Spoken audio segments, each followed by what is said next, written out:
My name is Jen, and I am on a journey in order to break free from the destructive patterns of disordered eating and in order to embrace a nourishing lifestyle. My roadmap can be described using an acronym of the word Nourisher. So I'm doing daily video blog posts in order to encourage you, equip you, and keep you up to date on my progress. If this content is helpful or encouraging to you, please consider subscribing, hitting that like button, and sharing with others. It is my deep desire that these videos would help to ignite nourishing transformations in us all.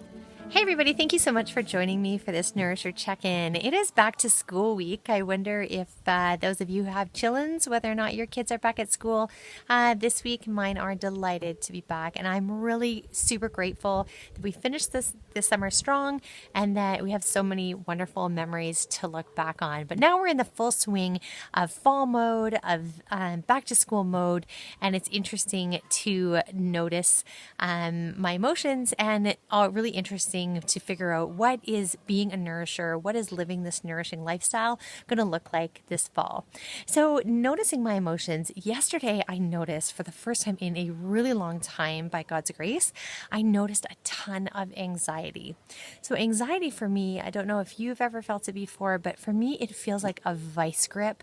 It feels like elevated heart rate, queasy tummy, and you know what, it becomes this chicken and egg conversation because I end up feeling so physically sick when I am experiencing anxiety that I don't know whether or not am I feeling sick because I'm anxious, or am I anxious because I'm sick, and therefore should I actually be tending more to the physical symptoms that I'm experiencing? Is this actually something bad that's happening to me, et cetera, et cetera. So what I tried to do, I would love to hear what are your tips for reining in or gently nourishing your anxious moments.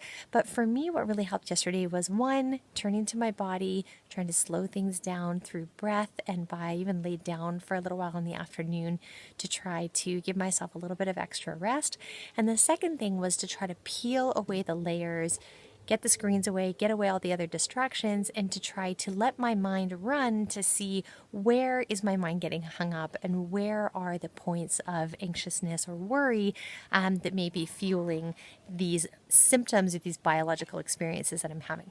So what that actually ended up showing me was that I'm very anxious about an upcoming experience. So let's backtrack a bit.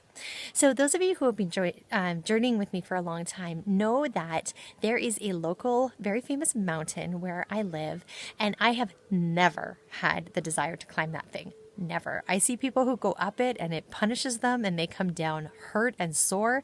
And I have never wanted to put myself through that kind of punishment, especially knowing that, not feeling like I was fit enough or not feeling like I was ready for that. But recently, now that I've been, embracing this nourishing lifestyle, I feel like previously I would have thought if I was going to be the type of person to tackle that mountain, it would involve dieting and strict training and just a lot of restricting and a lot of, preparation.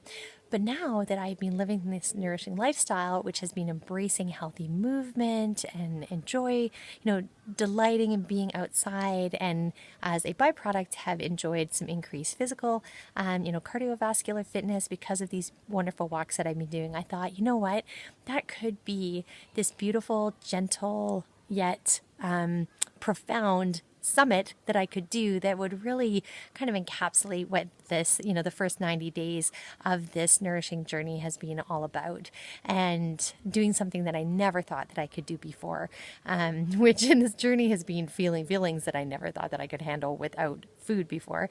But it just seems so symbolic to me. So anyway, so we decided that I would climb today, actually, and I just felt sick about it. I was afraid of the mountain. I was having some other irrational fears around I've recently been vaccinated and thinking, is it too soon to be doing such a strenuous exercise after receiving my vaccination. I was having all of these morbid thoughts about if my husband climbs with me, what if something happens to us while we're on the mountain, who's going to care for our kids? And you know what, it's very difficult for me. It was going to take a lot of logistics and going to take a lot of support of other people helping, with pickups and drop-offs and kid care and all that kind of thing. It was very difficult for me to the point of making me sick to even think about asking for that type of support. And so anyway, all to say that we ended up, just the logistics didn't work out. I didn't climb today, but we are scheduled to climb in a couple of days. So I will let you know. I'm trying to hold that loosely so that I'm not, nobody's making me do this. I want to do this by choice and only if it is a positive thing to do. And I don't want to do it if it's totally stressing me out. So I'll let you know about that. But the anxiety yesterday was palpable. It was so real. And really, stripping away, listening to the thoughts, calming everything down.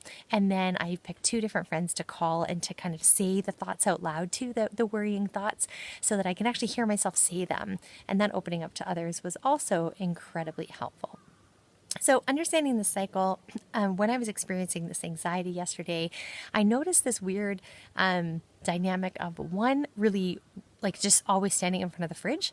And then realizing, like, what am I doing here? I'm trying to ease this worry by standing in front of the fridge and it's not working, and not really having much of an appetite. So did make sure that I nourished myself through that, which ended up being really good. Rewiring my brain, again, have just been trying to stop, rather than stop, drop, and roll, stop, drop, and breathe, to really try to help slow down my heart rate and take control. The other thing, of course, that is so helpful is Dr. Dan Siegel's Name It to Tame It, and actually saying out loud, I feel anxious right now. I feel sick to my stomach right now. I feel afraid right now. And that has been helpful in trying to gain control over those emotions. So insulin-friendly eating the past couple of days has gone very well, but I'm noticing that today I have no shut-off valve, meaning I'm constantly hungry. And so I need to listen to that and see whether or not my body actually needs more nourishment or if there's something else going on. Sleep has been just the same, a little bit better last night, maybe because I went to sleep a little bit later. I have no idea, but still disruptive sleeps, I'm in a painful position. Disruptive sleeps, but waking up feeling refreshed, which I'm grateful for. And hydration has been very good recently. It was a nice sunny day, and I've been getting back into the routine of having my hydration bottles ready for me at the door to grab at any time. And that has been such a good and nourishing pattern to be in.